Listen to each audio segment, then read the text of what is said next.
There you go. Hey, welcome to Pacific Town Hall. Today is January 25th, and we are gathered here just a few days after the new moon, and we are kicking things off. So usually we start Pacific Town Hall with a little bit of a check-in and an update. So it's an opportunity for people to give each other kind of a 2-minute update on what they've been up to in the community over the last couple of weeks or since they last came. So maybe we can kick that off. I don't know if Matthias, you want to say something, or Newman? You guys are usually pretty active. Sure. Sure. Go ahead, Newman. I'll follow. Sure enough. Let's see. I did notice that the new moon. I've been sort of checking in on the big progress bar in the sky. I'm excited to. I'm in that new moon phase of like planting seeds and trying to get stuff built up. I'm excited about new things that are coming online at the Littlefish. Likewise with the other groups I'm involved with, C4C. The book club at Gimbal Labs has been wonderful. I've been seeing folks there, and we were in a meeting earlier about that. Yeah, actually, I just finished reading a book for the first time in a long while. I'm house sitting, so I've got some extra time. Lao-Tzu. It's a Tai Chi Qigong book. Lao-Tzu, Waldo and Me, and it's this lady who's talking about conversations between Lao-Tzu, the Taoist, Tao Te Ching author, and the American Taoist, Ralph Waldo Emerson. I don't know. So that's a little bit of an update what I've been up to, the book I'm reading, and etc.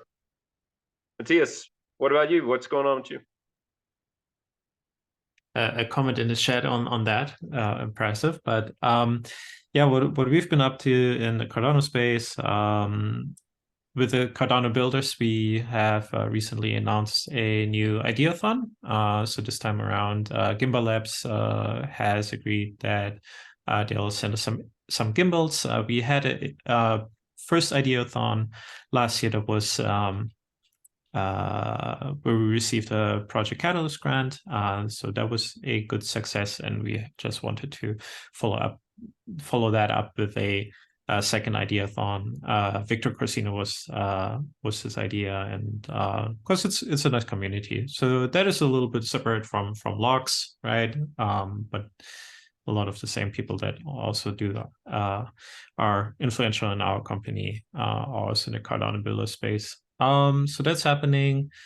I alluded to, our business or B2B focus in, helping organizations create a more happy and equitable workforce.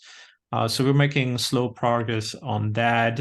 This time around, we take a different approach than that. We actually get design customers on board first before we actually write. I can't say first line of code because a lot of the backend infrastructure has been written already, but in terms of creating a product or a service, that is still ongoing, but we are really in the talking phase with customers, what's useful to them.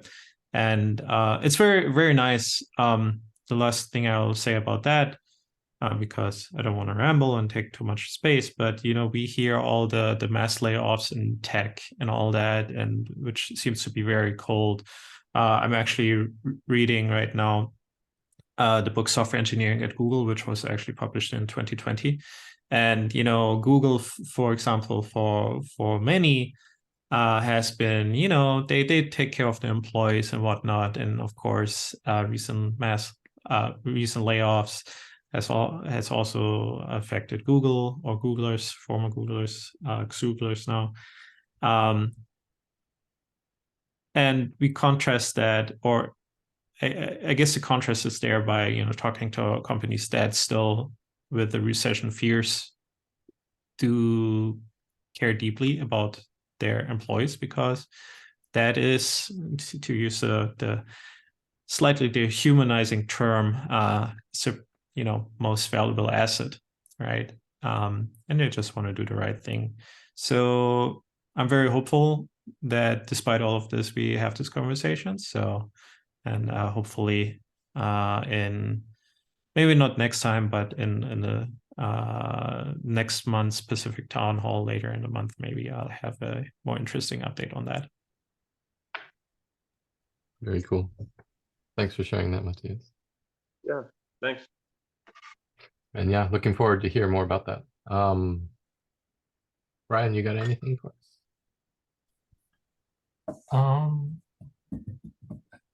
Could bring up just a couple things. Hello.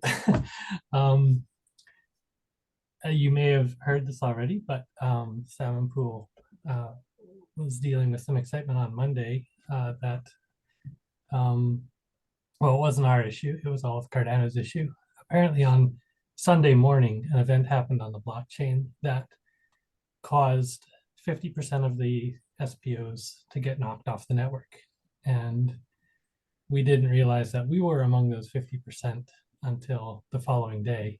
So about a day and a half passed. We actually missed a minting of a block because of this.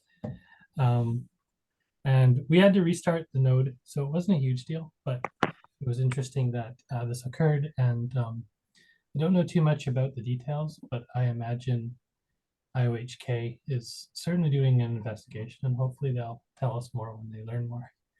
So that was that. And the other thing that's upcoming, if you haven't been following it, is there's a hard fork. I believe it's scheduled for early February. I can't remember the exact date.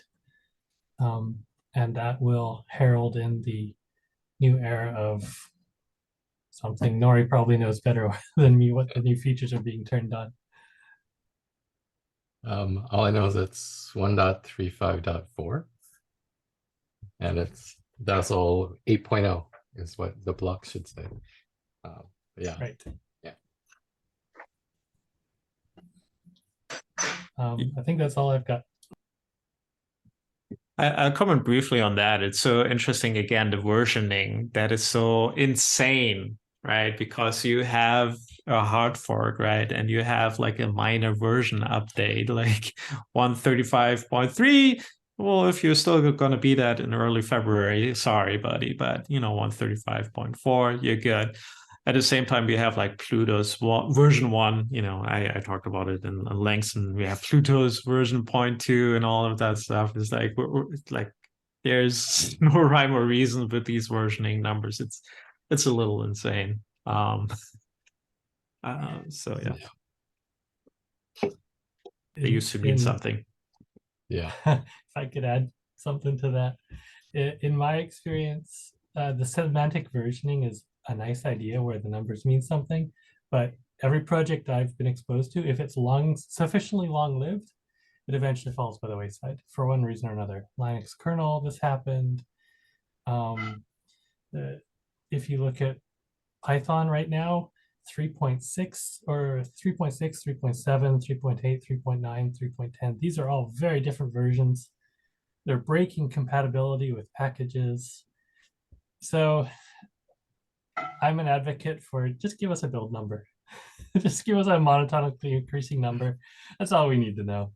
The semantic versioning, I think, is a pipe dream. Yeah. All right. Thanks for the update, Brian. Cynthia, you seem to be a new person here. Do you want to give us a little update of what you've been up to, or introduce yourself if you want? It's not. Hey, yeah. So this is my first time, I think, coming to this Cardano meetup. I've been to some previous ones, but they kind of fell off a couple months ago. So I've been looking for new spaces. I'm pretty new to blockchain, so I pop in these groups and meetups just to listen and learn as much as I can.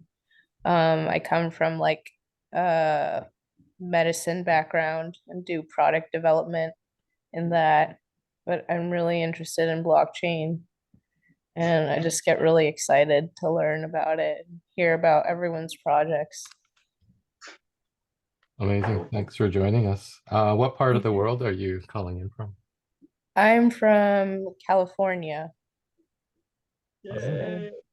Newman and Everyone else Liz here are- from California? Yeah, we have half of us from California. Oh, nice. Oh, that's awesome. Because the other ones I go to, they're all from Oregon. Oh. All right. I'm in Santa Barbara. I don't know if anyone's close by. Yeah, Close-ish. Yeah, where Matthias? I'm in Lancaster. That's Los Angeles County. Oh, yeah, it's not too far away. Well, that's cool.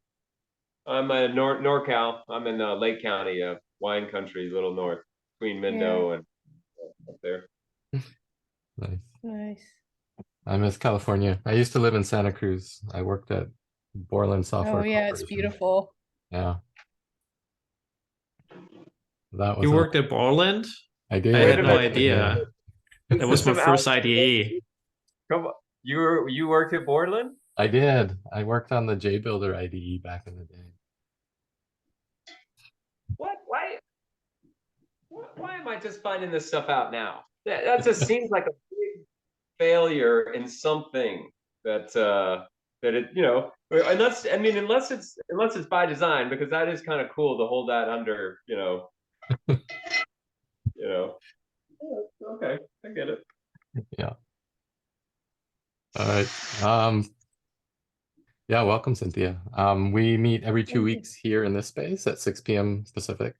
It's really because there's not a lot of Cardano events happening in the evening for us on the West Coast here. But we also get people dropping in from Australia, New Zealand, and other places because it's a Wow, convenient time for them. So it's pretty cool. Oh yeah, I kind of wanted to ask you mentioned there aren't very many Cardano like events going on in the evening. Do you guys have meetups or anything? Like, well, I guess you're all kind of spaced out, like physical meetups. Yeah, I don't know if California has a whole lot. We have a few here. Once a year we do the Vancouver Summit because Brian and I are Oh away. yeah, I heard Right. about that one. Yeah, so we helped organize that this past November, and we'll probably do the same this year later. But yeah, and we try to do physical meetups, but because of COVID, we kind of put those on hold and started the Zoom Pacific Town Hall. But it's probably time to start some physical meetups again too. Yeah, that would be cool. I know there are a few here, not too far away from me, but it's like different groups. Like Solana had one in Ventura, which isn't too far away. But they have like a completely different vibe.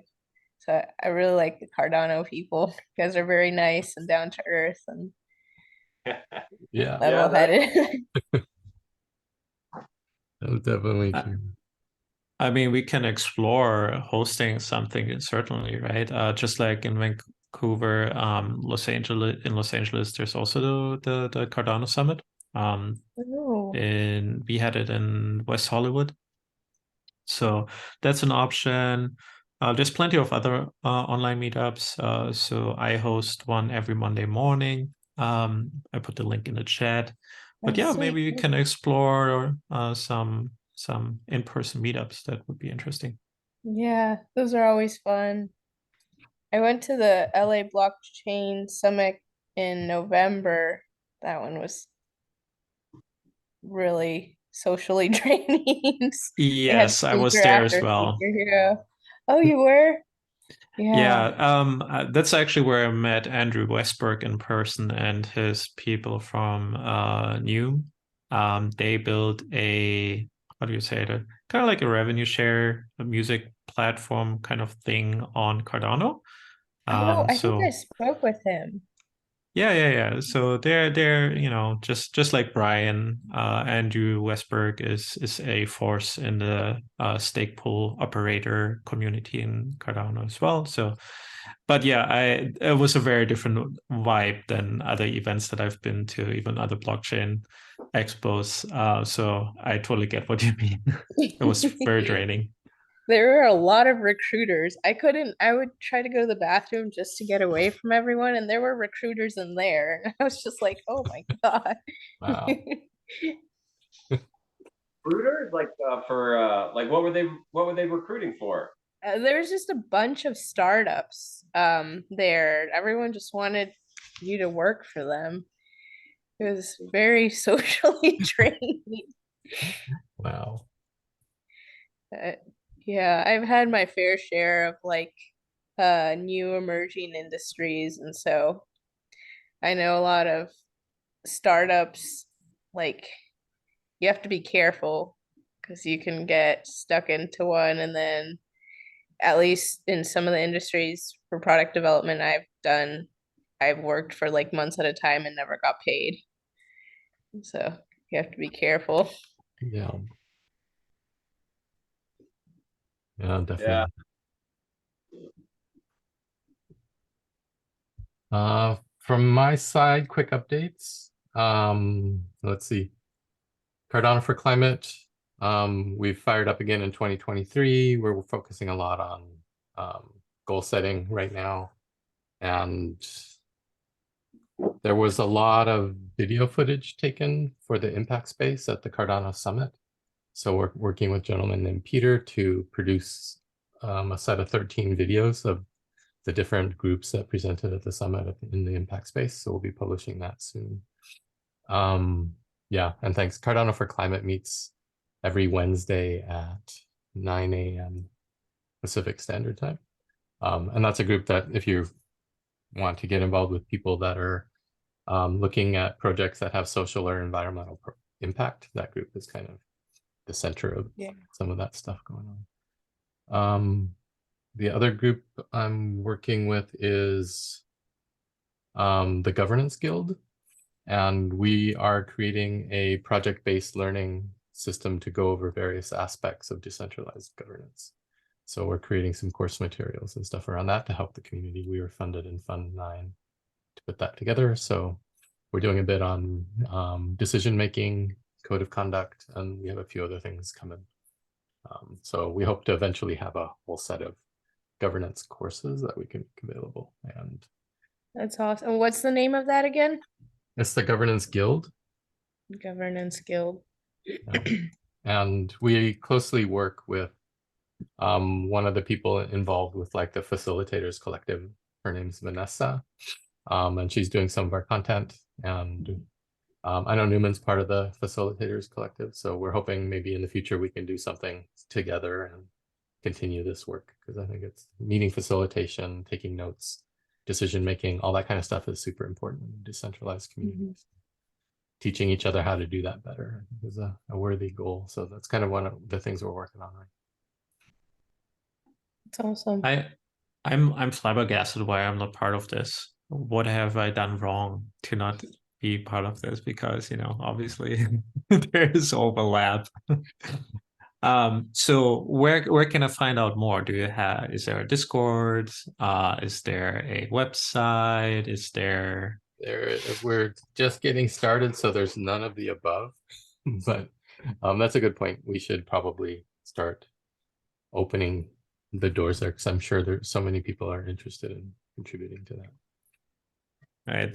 To one of the things for Cynthia, one of the many things my startup does, who still pays people, even though, you know, it's getting, you know, we're hurting a little bit financially. But so one of the things that we also do is provide training in dispute resolution, particularly mediation. There's also a facilitative component. One of our trainees who fled the war, who fled Russia, actually has become a facilitator for 2 IOG supported working groups, and he's been facilitating there. So, you know, just and another one another person also facilitates a introductory course to all things blockchains with a focus on Cardano. I think he's based in Western Europe, and I think that lifetimes are not really convenient for us here in California, but I'll try to get some information there as well. Yeah, there's a lot of opportunity. And I think product development, I was actually on a Twitter space earlier with Sarika Tyagi, who's a product manager at Amazon. I met her at the Digital Transformation Week last year in Santa Clara, which had a much nicer vibe than LA Blockchain Expo. Yeah, there's a lot of, I think, need in terms of proper product development, product management, as it also relates to Project Catalyst that you may have heard of. So I think there's a lot of opportunity to get involved and also, get financially compensated at least a little bit. Yeah. Awesome. Thank you.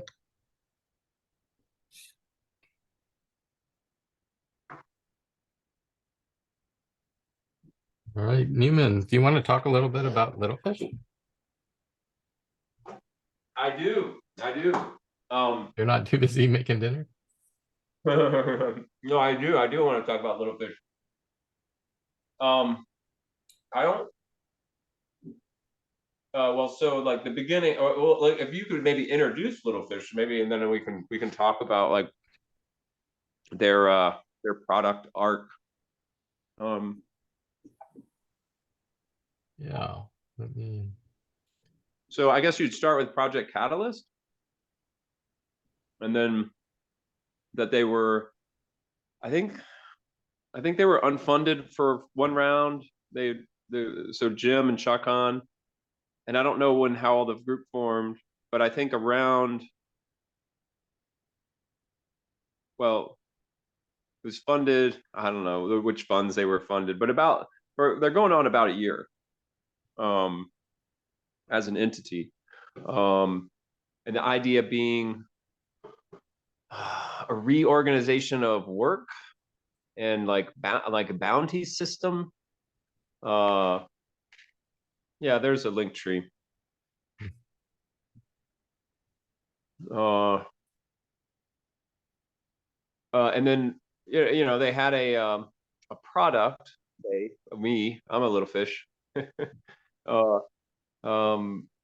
Actually, one of the things that impressed me with them is that is the way they kind of onboarded me in particular. Was they were like, hey, we really like what you do with your facilitation and note taking, and they're like, hey, if you wouldn't mind, like, keep us on track in our meetings while we did a proposal, and then I submitted sort of notes, and then they gave me a little money for it. And I was like, whoa, this is kind of cool. They have this metaphor of the fish, and if you remember there's a cartoon of like all the little fish, kind of in the shape of a big fish, chomping on a bigger fish. But they carry that metaphor of the ocean throughout, except that they've now just changed. So the core team, the sort of leadership team, which are mostly based in Turkey, went to the beach house for about 8 days and had they just sort of brainstormed on like what reflecting on the past year and what they wanted to do, which they've done before, which is kind of cool. I think one of their key features is the pivot. But they came back with kind of a new model, a synthesis of all the things that we've been doing over the years. And basically it is sort of more of a game metaphor of character creation and then sort of an RPG like task goal task talent alignment, kind of a character development sort of model, ideally how to exchange value within a community, to sort of earn and be productive. That's kind of how I would say it through a recorded microphone. Yeah. Yeah. Some of the big things that Littlefish was working on over the past year was they were really leaning into the idea of teal organizations, one that's decentralized, no managers, no bosses. Everyone has equal power. And how does that work? How do you do decision making and stuff? And then they kind of evolved into an idea called ikigai, which is a Japanese term that kind of translates roughly to life purpose. And they were really looking at what you're good at, what the world needs, what you can be paid for, and what you love to do. And where all four of those intersect is your ikigai. And they were trying to discover mechanisms and methods to really bring that to people so that people can wake up excited to go to work, feel safe while they're there, and go home feeling fulfilled. To quote Simon Sinek, is kind of the whole goal around this, is to really activate people and get the best out of them and make you feel like you really want to be where you're working. And so they came up with other ideas around actions where you would do stuff, and then the community, if they valued what you did, would pay for it after the fact. And that's one mechanism that allows you to kind of hone in on what I can be paid for. If they don't pay for this, that's probably not your ikigai with this group, but it may be somewhere else. So it's a mechanism to help you identify that. They kind of turn the bounty system upside down, where bounties are usually, here's a task, we're going to pay 500 ADA, and then you go do it and you get paid. The Littlefish model was, you do a task, you post it on the board. Some group organizations goes, that's valuable, we'll pay for it after the fact, and then you get paid for it. So it was an interesting experiment. And now their latest pivot looks like they're going to be highly gamifying, to where you have a persona and your reputation is kind of scored on chain, kind of like RPG style. And they're kind of brainstorming different stuff. Like you could be, maybe it's going to be character classes and you're a coder or a marketing person, or those would be your kind of character classes. And then each class would have different skills, and those skills would be reflected on chain in some way. They're kind of still figuring that out, but it's interesting that they're pivoting to a highly gamified version of this. That says it very well. Once again, Nori, the great explainer. That's incredible. I don't know how you do that on the fly like you do, but does that sound about right? Matthias, you're not familiar with Littlefish so much? Not so much, of course. I've been around and seen the Discord and whatnot, right? But I think that I always wondered, it's like, okay, what do you actually do? And when Nori started explaining, I put in the chat, so they're what recruiters should be doing. But then, obviously, as more information became available, yeah, that's not quite it, right? Well, but it's interesting. But that's a great starting point, because I think that with a lot of these DAO communities or blockchain communities or new communities, looking around, trying to find the tools to make community stuff, which is what humans do, right? The onboarding can be now different, or we're learning like all of the onboarding stuff from before. And one of the first things is the sort of self-actualization of the membership. And I mean, that might be too strong of a word. Maybe I'm not using it correctly. But to become aware of what you really want to do and what your talents are. And that's one of the, and that's one of the things that they stumbled on and spent a lot of time on, this idea of this Japanese philosophy of ikigai, or reason for being.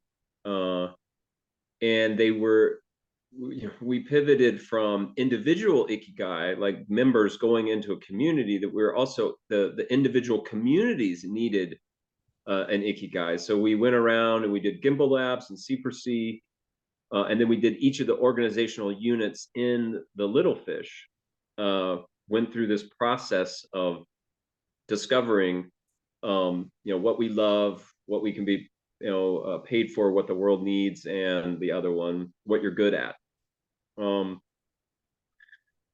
It's interesting, and this is where Nori, let's go a little inside baseball here, because I want to know, and maybe we can get Shakan and the gang to listen into this or clip it for him, is because when I first heard about it, I'm non-confrontational, and I take everything as like, in the spirit that it's given. It's like they're like, hey, look at this awesome new thing, and I'm like, oh, look at this awesome new thing. I'm super happy about it. Then I started thinking about it. Okay, well, what does that mean for like the proposals? Because there are Littlefish proposals that need work, and so I guess the purpose of finding members and getting them onboarding and finding their talents and getting them into the system is to do the work of the proposals. And they've got like DAO proposals, and there's like 3 or 4 funded proposals out there. Mm-hmm. So I'm kind of curious if, like, does it becomes a product to be sold, given, consulted with other communities, like the Littlefish app and this framework. Yeah. So were you in on that call when he introduced it? Yeah, I was there on Monday. What did you get a sense of? Did that change, or maybe I just don't even understand that much about, like, the Littlefish model, like, can it be exported? Is it, yeah. It felt a little bit like they were really buckling down into development mode. They wanted to produce product and show, here's what we've built. And up till now, they've been playing with Ikigai, taking it out to communities. And there was a proposal to do that. But it's a lot more of the soft work, where we're helping communities find their purpose and have the members find their purpose in Ikigai. But now they're pivoting and saying, okay, all this stuff that we've done, we need to make an app or DApp or something on blockchain with it. And so that's where they're really starting to focus for 2023, is getting into builder mode. How do we productize our learnings and turn it into a useful app? And as I recall, that Ikigai proposal, it does, I think we're following the timeline, that there was all this sort of soft work, research work, and they really did pivot, and they're like, okay, we like what this is, we'll do it another time. Okay, we liked this part, we don't like that part, we took it out, we did it another time. As I recall, I have to look back at the proposal, but yeah, I think it is creating an app that others can use. I think it's just that others can use it, and they onboard themselves just to, I guess, so that they're fit or ready or more prepared to work in a decentralized organization. And actually, oh, I forgot, Cynthia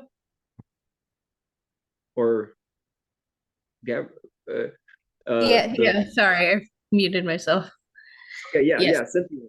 So like working in startups, so that they understand, like, about their, that you and I working in startups understand, like, what our skills and talents are, and that we kind of we sort of tilt the power back. We take it back from the recruiter, and we recruit ourselves. Like, okay, what are our skills? How do we assess, and that we walk into the job negotiation more like, oh no, I want to learn to facilitate. I don't, and I don't know, it seems like Littlefish tilts the balance of power from the individual or to the individual, that gives some power, empowering sort of individuals to work in this new decentralized space. It feels very future of worky,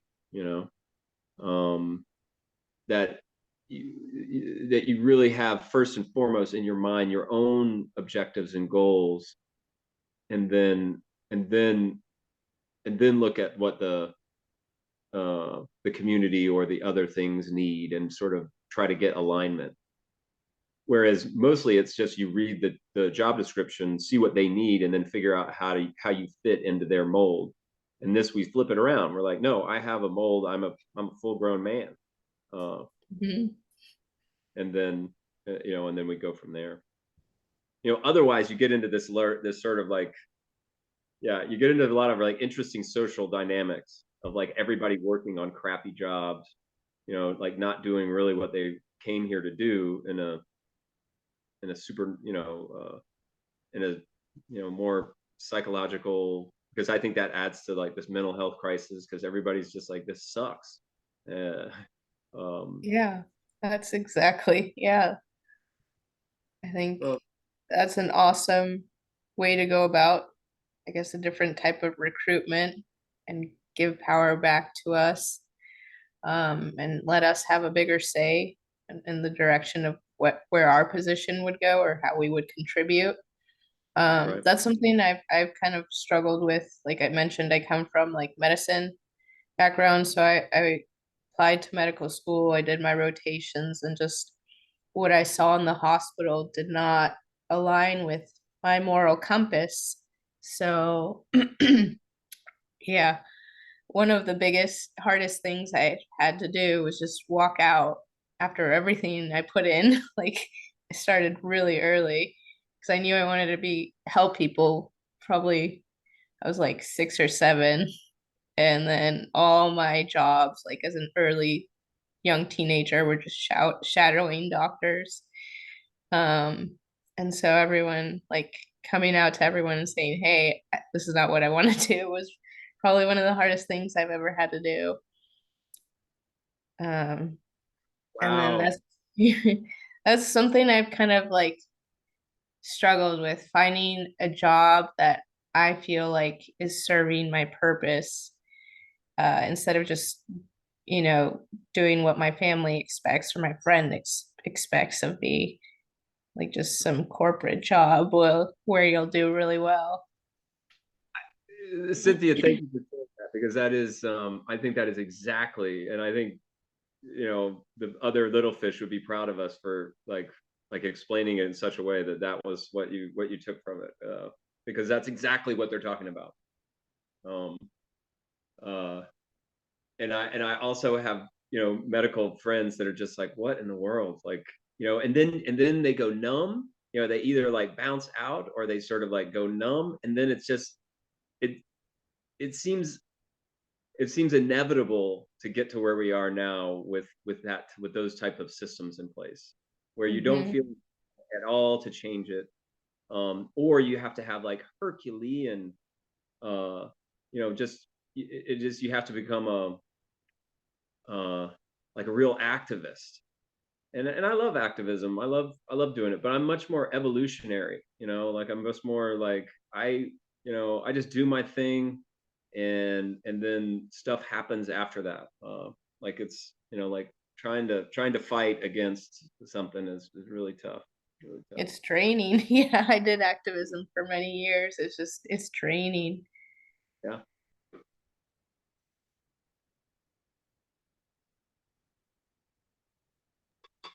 Matthias, your hand was up. Did you want to throw in a comment? Sure, I can throw in a comment.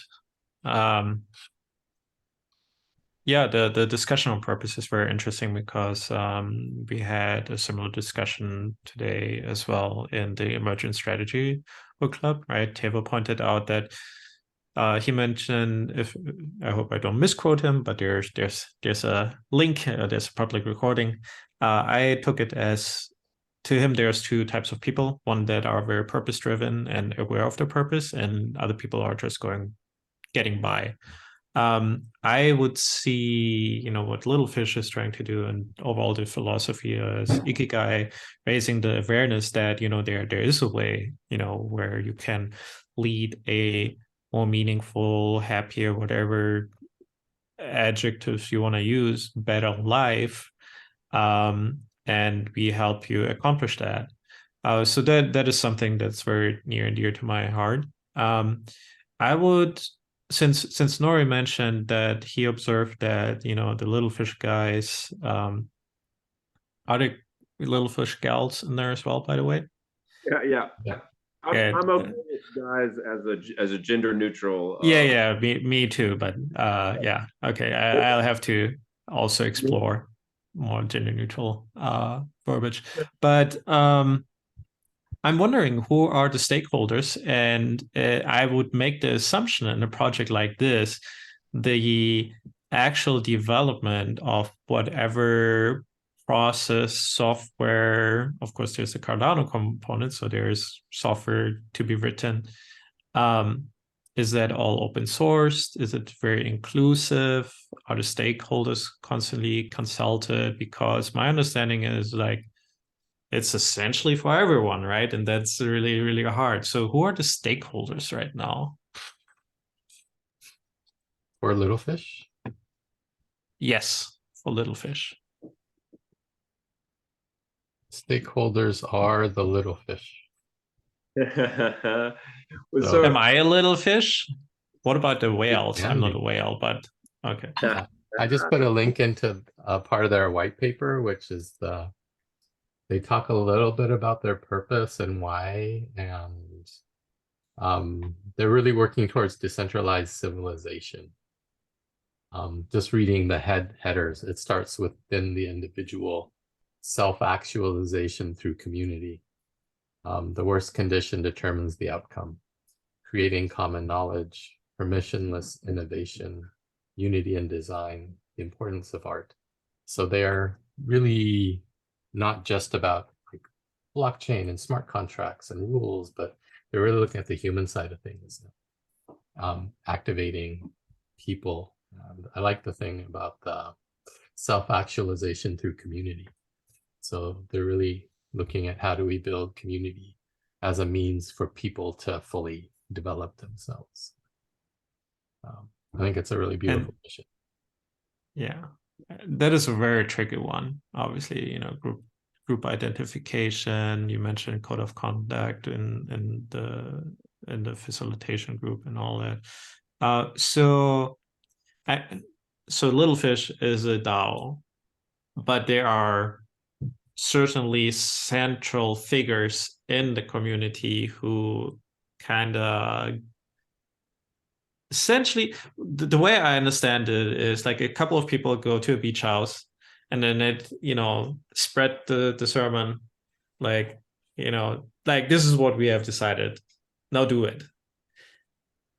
With probably gentler because, there's no employees, no contractors or anything like that, at least for now, my understanding, even though there's like an incentive model, which is interesting. But I'm still trying to wrap my head around, okay, you mentioned Littlefish, those are the stakeholders, but who are the users? Because it is very broad, and right now it is almost too broad for me to be useful to me. So can you... So one of the clarify? concepts they have is Littlefish itself is what they call a colony. And it's a set of tools and processes and modules that any DAO or group can adopt and use and become a Littlefish colony.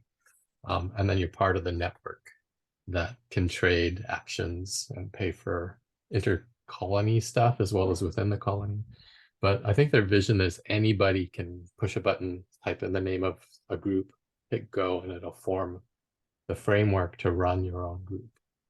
So they're not trying to make everybody join the main Littlefish Foundation. The way it's mapped out, they've kind of envisioned like Cardano for Climate is a colony. Other groups can be that. So I think they're really looking at building out another kind of DAO infrastructure, similar to what Randall's trying to do, other groups, a DAO. But this one is definitely approaching it from a way more kind of teal, human-centric kind of a way of doing it. It's So interesting. Yeah. Yeah. To answer the stakeholder question, like, yeah, I think that eventually in the roadmap there are these colonies, which now they're calling. We decided that colony was not the right word. That we just call them network orgs, network organizations at the moment, because colony has some baggage. Like, it's not really a Yeah. colony. It's more just a. We could call it a. What's the first? A Eiffel knot, or we could use the metaphor of the reef, but anyway, I it, I think it would be people that have a community, and this may be like complete like projection, but it seems like if I had a community, I have a bunch of people who practice Tai Chi, Qigong, and we all like are in the county. Some practice alone, some practice with this teacher, some practice with that teacher, and I would love to like exchange value in that community.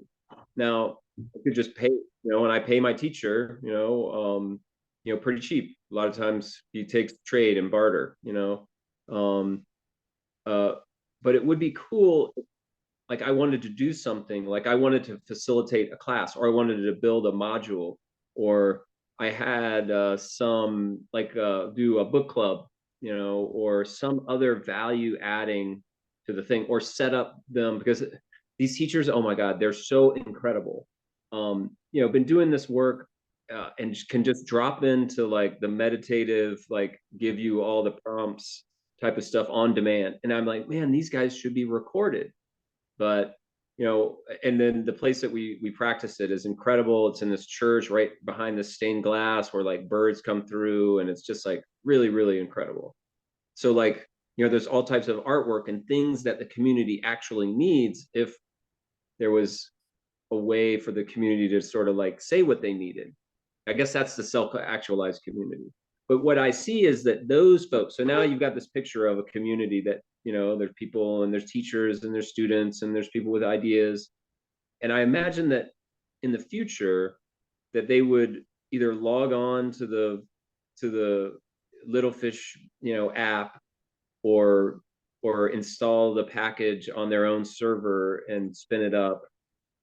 And just because I think it's a cool word to say, Kubernetes or a Docker, I don't know if that fits, but and then they have their own sort of instance of this tool that helps people exchange, one, create a character, two, sort of start these call to actions. This is sort of a new thing, like a pathway of like a learning path to like gain, I guess it is reputation, or just to build up your character, and then make things which I guess are called the product of a call to action or quest is a thing, and then the community sort of exchanges value based on that. It's sort of the seed, or the catalyst, like the thing that tertiates out something. It's just like, okay, they put this in, then people metabolize it, or work with it, or I don't know, great science words for that. But so that's kind of how I see like who the stakeholders are. And thank you for the question, because it's just allowing me to sort of talk through like my concept of it, because I'm one that will fully just like, oh yeah, it's great, and if I don't think critically about it, and I don't have like some inside baseball back and forth, so that's a good prompt. So I'm hearing, okay, there's a framework that is being built, so that anybody else can pick it up and, you know, create their own communities. There's an education component, which is the strongest one from my perspective, at least what I can publicly see. And then there's also this aspect of building an economy, really.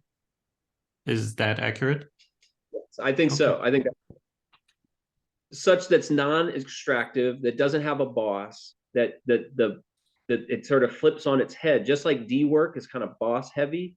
The Littlefish app concept is worker heavy, or builder creator heavy, where sort of the creator decides, you know, it really is about that self-actualization in the means of there's some unique thing inside of you that wants to get out. And that, is it really flipping burgers? Is it really doing, you know, like this rudimentary exchange for time? And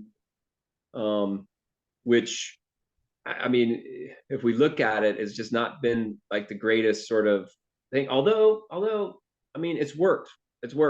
Like this model, the capitalism, there's a guy who owns something and he needs something, but at this stage in capitalism, it's just everything is commodified and it just races to the bottom. You know, it's just there's a conflict in there where everyone's negotiating for the best, and it's just like, does it really have to be that way, especially with automation and all these new technologies and et cetera, et cetera.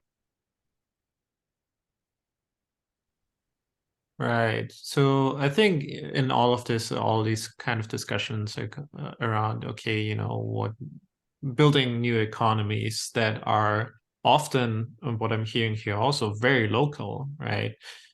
The question then becomes, at least for me, unless you know, bring in supermarkets in, for example, right? But, or like, you know, big farmers that probably also inherited a lot of wealth that was very extractive and, you know, against at least modern understanding of human rights. I'm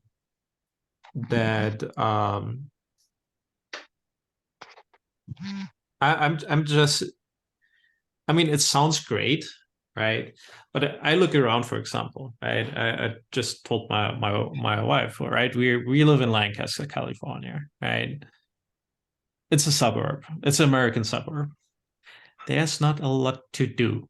We are kind of like an appendix to LA in a way. We need LA. LA does not need us, and we are very much aware of that. Right. So I'm trying to envision, and not saying, you know, that, you know, on my street there are beautiful people that are skilled, next door neighbor, you know, they have their own pupusa stand, also have a very bad drummer, right? So right now a very bad drummer, maybe needs to practice more in the middle of the night, but I'm really trying to envision what are the value exchanges that, you know, because like we totally, like, this household totally benefits from capitalism, like totally from, like, there last year there were not a lot of weeks where we didn't order anything from Amazon Prime, for example, which is frightening to say, like, so excessive, right? And there's probably, you know, adjustments to be made, but I'm really trying to see the big vision. So what does the big vision look like? Hard to know. Newman and I were in a course with this woman Grace, and there's a fellow student in there named Green now, who owns apple orchards in Arizona, and he's working with a collective of people and looking at how to use blockchain technologies and land. And so there's physical land, which is a real asset. There's fruit and things you can do. And the way he was explaining it was they have a cryptocurrency whose only purpose is to pay rent on this land where you can have housing and stuff. But the only way to get this cryptocurrency is to work the land or to contribute into their local economy. and then you can use that then to earn your right to live there. And so it's a very small circular economy based on crypto economics, but it's physically land-based, and that's kind of the asset that they're using, which Can I ask a follow-up question? Because I feel like I sound probably very critical, but I want to be sold on this. So that example that you just gave, Nori, how does that show up in the technology adoption curve? Like, what were the steps to that? Do you know? I have no idea. He apparently owns a bit of property around Arizona, and this was done through some kind of a collective land purchase. And yeah, they're just trying alternative ways of doing stuff. And why? Because Well, the current system doesn't work. I don't know. I think that, yeah, I mean, we could speculate as to why he's motivated to do that. And actually one of the components of that group was sort of like, how do you feel, like how close are we to collapse in the system? And for some it's it's working, but and for some it's not, totally, either in what way. And then there's some that yeah, I guess I can only really speak for myself, and for me it is working. I'm a whatever, I have a lot of attributes, but what I've seen, and I was thinking about this today, it was kind of an emotional day, but I was thinking about this today, that I remember thinking about the homeless problem.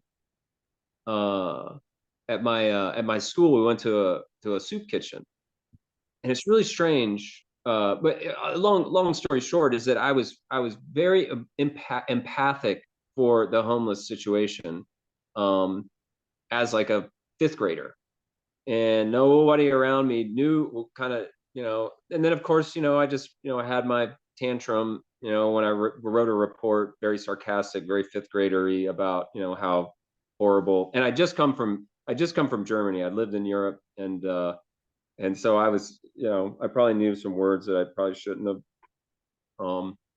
Anyway, I put all this down, and then, I had a tantrum. But then I put it out of my mind. I was like, okay, well, whatever. I'm going to go to college. I'm going to get my thing. I'm going to go to work, and, and I'll have, but I saw the cracks in it early, and now I kind of am like, okay, yeah, I figure that something else can happen. And then you look around at the environmental degradation. You look at the driving system, mocked, the powers that are out there.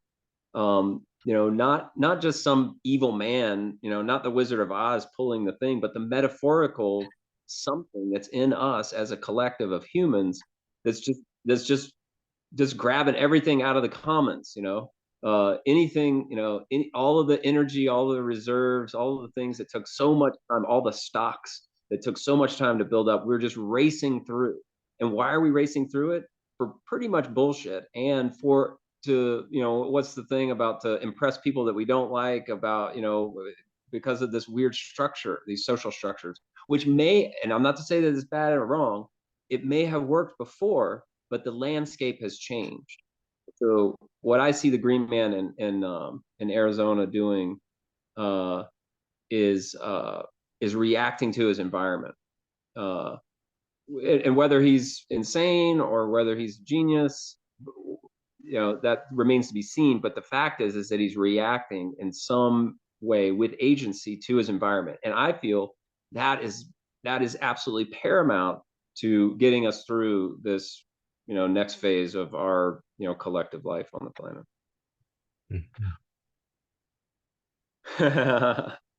I love it when I say stuff like that. I mean, I know it's sort of ranty or whatever, but I just tickle myself. I'm like a dog rolling around on his back. Yeah.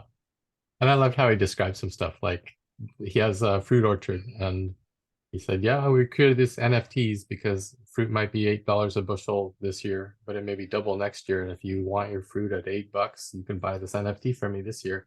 And like the whole thinking was, oh, you just reinvented futures on blockchain as a means of allowing people to do longer term planning and stuff like that. So, Yeah, I'm worried the SEC will come after him. yes, although he's way off grid. Yeah. Well, I wonder, because there are, speaking of the legal things, I do think that like the unregulated market. So when I first started trading crypto, it was like, this is an unregulated market. I was like, I don't know what that means. To the moon, here's $50, here's $100, there's $1,000, here's $2,500. And which is about when, like that becomes real to me. That's my reality window. And but I could see, partly because of what I know from programming, I was like, why are they only showing us these numbers? Like that's totally absurd. Like the markets are being and the bots and the whole thing. I was like, oh, I get it. This is 1919 New York City tin can market, just straight up scams, and then come to find out that even the biggest ones, with their names on the stadiums were the same thing. So it just tells me that a lot of people aren't paying attention. Not you, Matthias, not us in this room, but a lot of people are not paying attention. And I see the history rhyming with what's gone before us, and maybe it just takes a whole new generation to learn those lessons, and then we'll come up with a new, whatever act that regulated stuff and got us these financial things. But hopefully they'll be better and they'll be more attuned to the landscape and environment that we've got now, the context that we have now.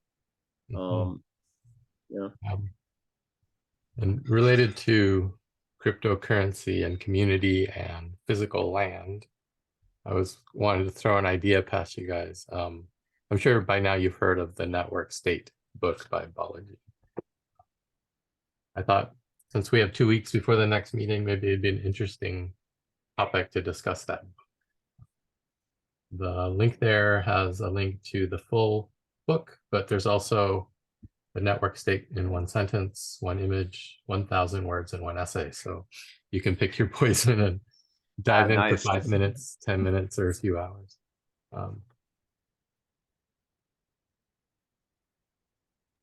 Yep, sounds good to me.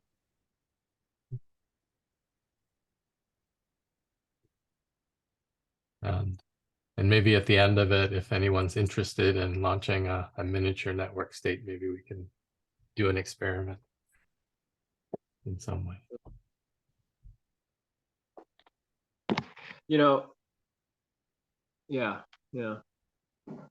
Because our communities will change, and our individuals, we will change, and our communities will change.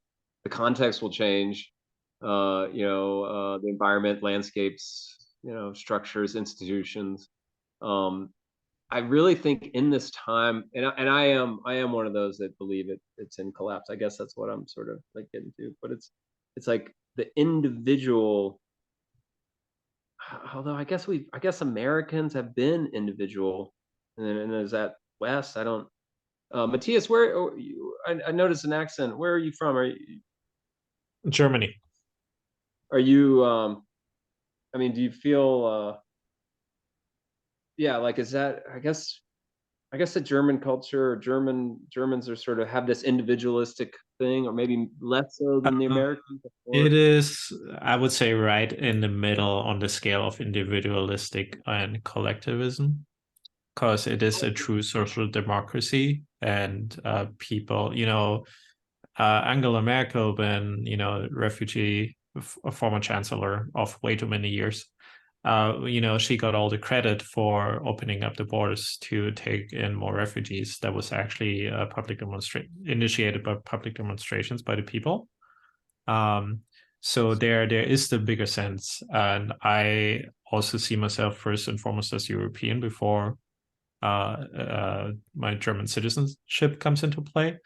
And I would say that, of course, I can only speak for myself, but I do believe my intuition tells me that, Germany is a little bit more leaning collectivist, with a focus on individualism. So, but it's not too far off. And to me, America did, the US, even though it is a big country for immigration and various cultures, but overall, at least in popular culture, the quote-unquote average American, whatever that means, I think the system is set up in a way that individualism is celebrated. And overall, if we put like a ranking of countries on in terms of individualism, finally the US is number one in my book. Okay. Yeah, I agree. No, I think you're right. And I wonder if it's just because I'm American that I've kind of like, I'm like that the change has to happen with the individual, that like a top down, like my government or my community, like making a change for me, like still just because of where I've spent my minus 9 months plus 5 years, the people around me that I picked up and learned all that from were individualists, or kind of had this feeling that they could like rip off this guy and pass the savings on to you, that there was a a zero game, that I had to like get mine before everybody else took it. That's my OS, and I've been trying to shake it probably ever since that tantrum in the 5th grade, because I knew something was stinky in Denmark. Denmark, by the way, leads the ranking of countries of the most boring. Denmark is the most boring country in the world. Yeah. It is very safe and very flat, but it's also very boring, by the way. Yeah. Don't go to Denmark. No, Sorry, my Danish friends. You heard it here. You heard it here, folks. Yeah, may you be born in boring times. Isn't that how the phrase go? Yeah. And everybody in Denmark's like, hey. I think there's a combination. I'm a huge fan of bottom-up processes. So I think you might have heard at least some part of it, but when I was a peacekeeper in the former Yugoslav Republic of North Macedonia, and I had no idea what was going on. I only know there's like it's nice here, but people have a civil war. It kind of sucks. I had no idea why, right? And I understood that me carrying around a rifle and driving on very dangerous roads and trying not to drive over landmines, that had almost a zero effect on the later peacefulness of the country, right? It was not like totally unnecessary. It was to collect weapons, to help with the peace building processes, but it was all bottom-up approaches. There was a mediated agreement between all the parties, and it was actually implemented by, again, bottom-up processes. Nonprofit organizations, neighborhood associations, that kind of stuff. And so that is great. However, in the US context, we know, for example, Bernie Sanders, right, has been, his whole campaigns, were like very bottom up. He had like white level support at the average American, right? But I think there's also something to be said for top-down approaches. I think you need a little bit of both. But I would even argue like efficient bottom-up approaches is just not, or top-down, it is not just one person saying, hey, do this. That might work to some degree with a benevolent dictator. And I think we experience a little bit of that in the Cardano space with at least one of the 3 founding entities. But that only works for so long because, you know, benevolent dictators, they might have some personal issues, they'll make the wrong decisions to the detriment of the people at some point, right? So we have to move away from that. And I think as people educate themselves more, I think individualism comes to play. And I think Emergent Strategy, no, actually it wasn't Emergent Strategy, sorry, it was in the 7 Habits of Highly Effective People, but Emergent Strategy kind of talks about it in different terms as well. You kind of go through the progression of, okay, well, first of all, you're totally dependent, right? Give an example in US context, Fox viewers, right? Fox tells me to vote for Trump, I vote for Trump, right? Then okay, like I'm now independent. I can make my own decisions, right? I lean a little bit more left, by the way. In the US, like left, right, they're both center from my view. But right. But now you exclude a little bit other people, right? But what you really want to move towards is this interdependence, the interdependent state where you can be your own person, you're self-sustainable, you're self-sufficient, you don't unnecessarily suffer, but community adds to your personal experience, and in turn you can provide also better services to the community. And I believe that is what we're moving to. And the problem I find a little bit in that is decentralization also often fragments, right? Because I think one thing is the decentralization of power, right? We talk about voting, for example, right? That is one thing. But I think social power is very, very real. That is one, criticism of Project Catalyst, right? There are like certain players in the space, that have been around. Hey, we vote for them. Or some of them, have created a wallet in the past that's never been that great anyway, but it's like they had the reputation, and it's like, yeah, you have the privacy effect. They were there. It's like, yeah, vote all for all of the proposals, even though they're shit, right? Mm-hmm. So we still have a lot of that. So I'm not sure how interdependence meshes with decentralization, because my argument is actually interdependence is more important than decentralization. Because, for example, like I practice Tai Chi, Qigong like many, many years ago, right? I'm not part of the community, but I'm traveling through the country. And wouldn't it be great if, I can use my vehicle that's, fully on renewable energy, and I pass through your community? Wouldn't it be great if through, on my way through that community, I can be temporarily a part of the community, practice with you, have some other human interaction, and now we made a human connection. Next time you're around my home base, right, I'll return the favor. I show you how interesting the Mojave Desert can be, right? So that is what I'm worrying about, the whole aspect of decentralization, because the danger for me is that it fragments too much, and it actually removes people that otherwise would appear in community. So that's a little bit my worry, and I totally rambled and sidetracked us.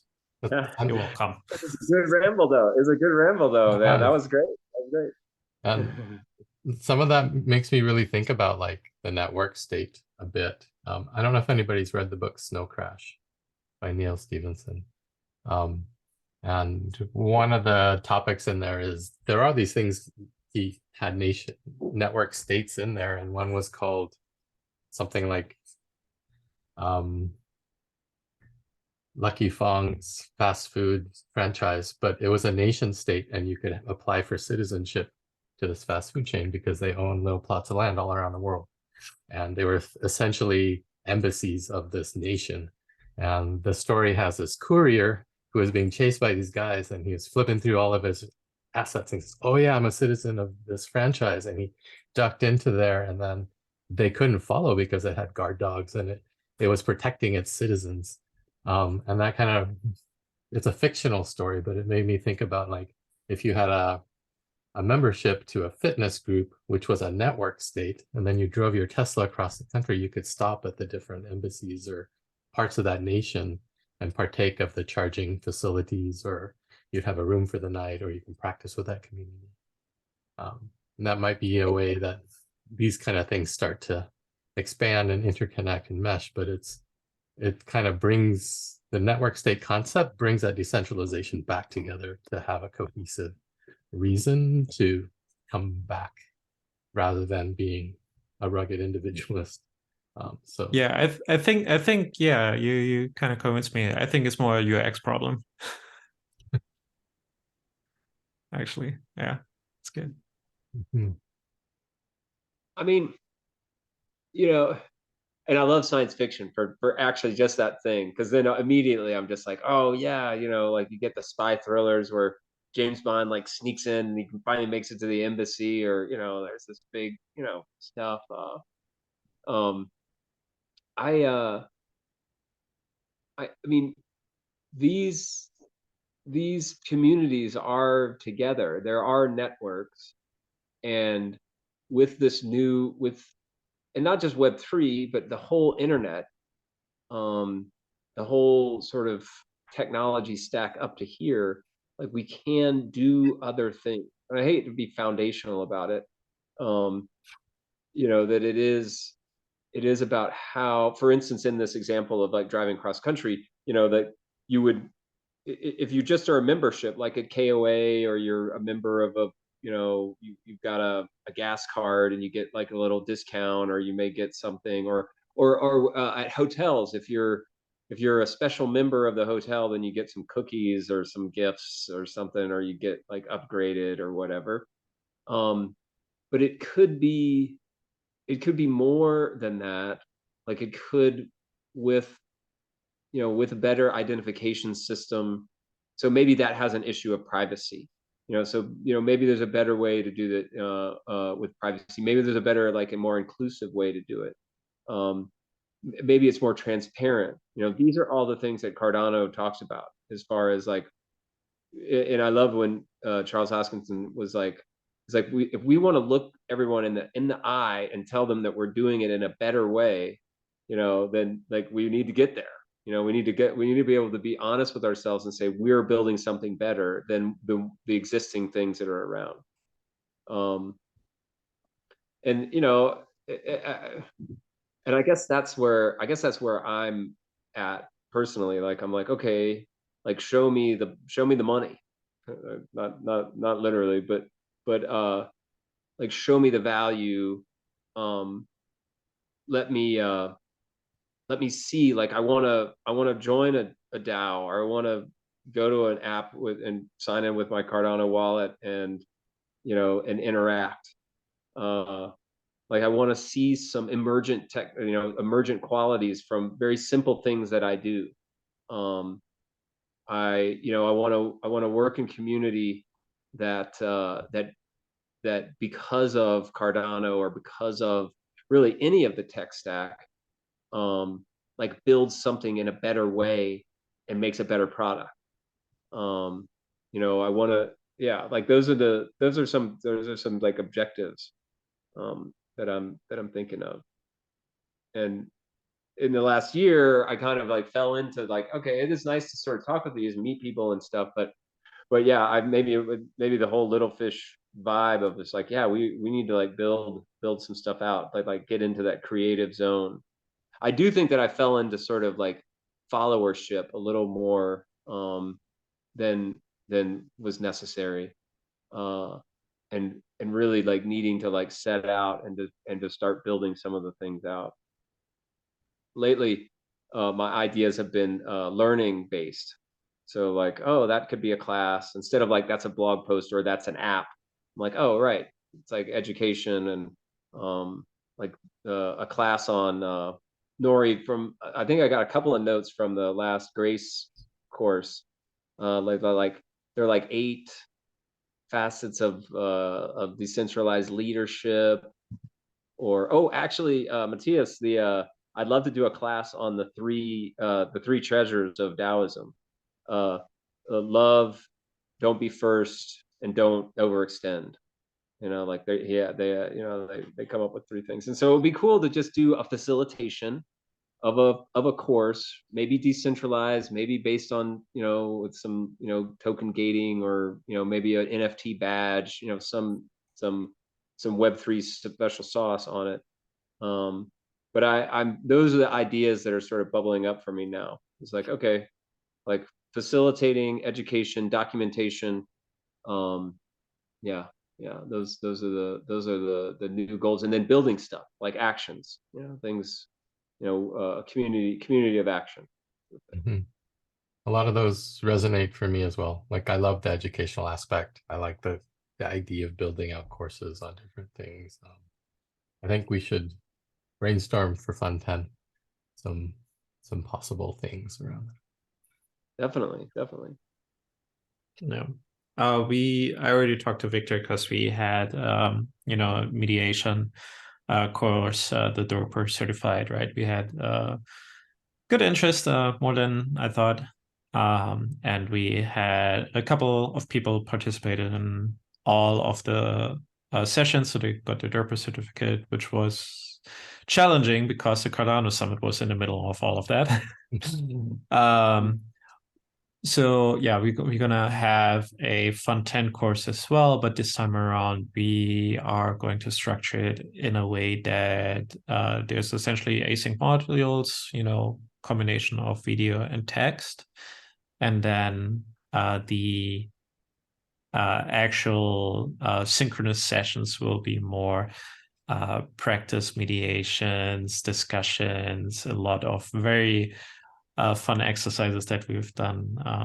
And I think while not everybody can obviously participate in the synchronous part, making those other courses more available, or what in a format that if you have a small group, for example, you can go through the exercise yourself. Maybe there's a little bit of a facilitator package.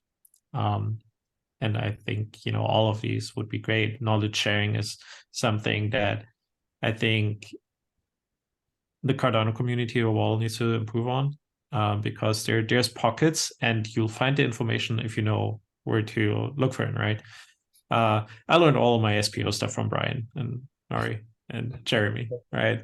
So SPO. so right, like I'm moderator on the Cardano Stack Exchange. I told IO, because they told me, it's like, hey, how can we improve that? It's like, well, you know all about Plutus, so why don't you take an hour of your day and go answer some questions?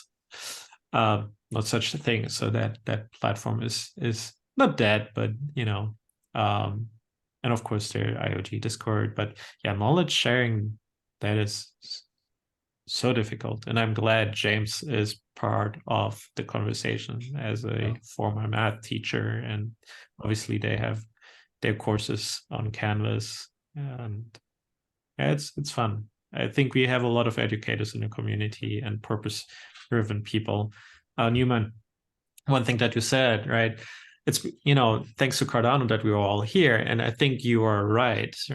But it's also, well, because of we have a shared purpose, or we have maybe not a shared purpose, more also a shared vision, that we all found each other and we tackle it from different directions. I think that is the stronger vision, and that kind of differentiates us a little bit, as a blockchain ecosystem from, let's say, I heard Solana earlier, not to bash another blockchain, but it's they're very, very, very different. Yes, they are. And actually, I'm very grateful. I stumbled, this was kind of just a coincidence. It popped up just like a minute or two before 6 hit. I was like, oh, another Cardano community. Yeah, let's give this a shot. And I think maybe it was a coincidence, maybe not. Maybe it was intentional, because I set intentions today. And I don't know, I feel like I can resonate with a lot of you guys and everything you guys are saying. Nice. So Well, that's great. Found us. Yeah. That's awesome. Come and see us. Come and see us again. Yeah. yeah, I would love to. We're here every 2 weeks. Same time, same place. Oh, and that's a good point. We're right at the end of time. We have 2 minutes left. So for all of you listening on YouTube, thanks for joining us on this journey. For those who came in person, thanks for being here. And I'm going to stop the recording here, but we can continue to talk if we want. So goodbye, YouTube.